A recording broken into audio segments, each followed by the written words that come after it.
جیسا ایک سوال میں آپ سے یہ کرنا چاہتا ہوں جو ہمیں ای میل پر وصول ہوا ہے، وہ یہ کہ حیا کا کیا اسلامی تصور ہے؟ کیا اس کا تعلق صرف صنفی معاملات سے ہے یا اس کا تعلق دین کے اور دنیا کے عام دیگر شعبوں سے بھی ہے؟ دیکھیے، یہ اصل میں حیا کا مطلب یہ ہے کہ آپ نے اپنے اندر ایک ذرا جھجک رکھی ہوئی ہے۔ اس کا ظہور کئی پہلوؤں سے ہوتا ہے۔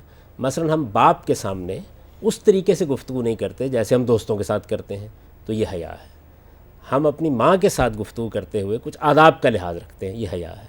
بہت سی چیزیں ایسی ہیں کہ جن کا اظہار ہم ایک دائرے میں کر لیتے ہیں، دوسرے دائرے میں نہیں کرتے، تو ان سب موضوعات کو جب آپ احاطہ کر کے دیکھتے ہیں تو ان سب کے لیے حیا کا لفظ استعمال ہو جاتا ہے۔ ہماری اردو میں بھی ہوتا ہے، عربی میں بھی ایسے ہی ہوتا ہے۔ اس کا صرف جنسی معاملات سے تعلق نہیں ہے۔ جنسی معاملات میں وہی چیز ہے کہ اللہ نے انسان کی فطرت میں یہ چیز رکھی ہے کہ وہ ان کو چھپائے۔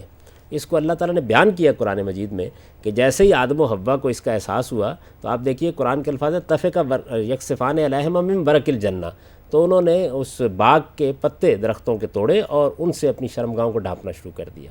تو شرمگاہوں کا افشا یہ کبھی بھی انسانی فطرت میں نہیں رہا، ان کو ڈھانپ کر رکھنا یہی فطرت کا تقاضا ہے۔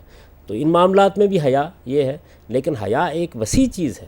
یہ جو حضور نے فرمایا نا کہ الحیاء شعبۃ من الایمان، تو اس کا مطلب یہ ہے کہ اللہ سے بھی ایک حیا ہوتی ہے، فرشتوں سے بھی ایک حیا ہوتی ہے، ہمارے ماں باپ سے بھی ایک حیا ہوتی ہے، استاد سے ایک حیا ہوتی ہے۔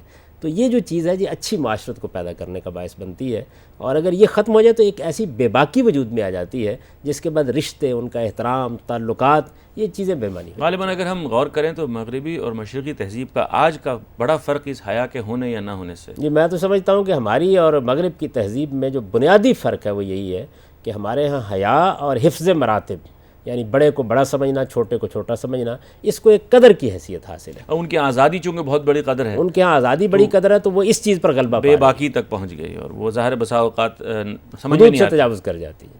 ہمارے یہاں تو باپ باپ ہے، استاد استاد ہے، ماں ماں ہے، بڑی بہن ہے۔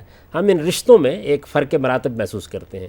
یہی بات میاں بیوی کے رشتے میں ہے، یعنی اس رشتے میں بھی ظاہر ہے کہ شوہر کو ایک درجہ احترام کے مقام پر رکھا گیا ہے۔ اسی کو قرآن نے بیان کیا، وَلِلرِّجَالِ عَلَيْهِنَّ درجہ، یعنی شوہروں کو ان کی بیویوں کے اوپر ایک درجہ برتری حاصل ہے۔ وہ کیا برتری ہے؟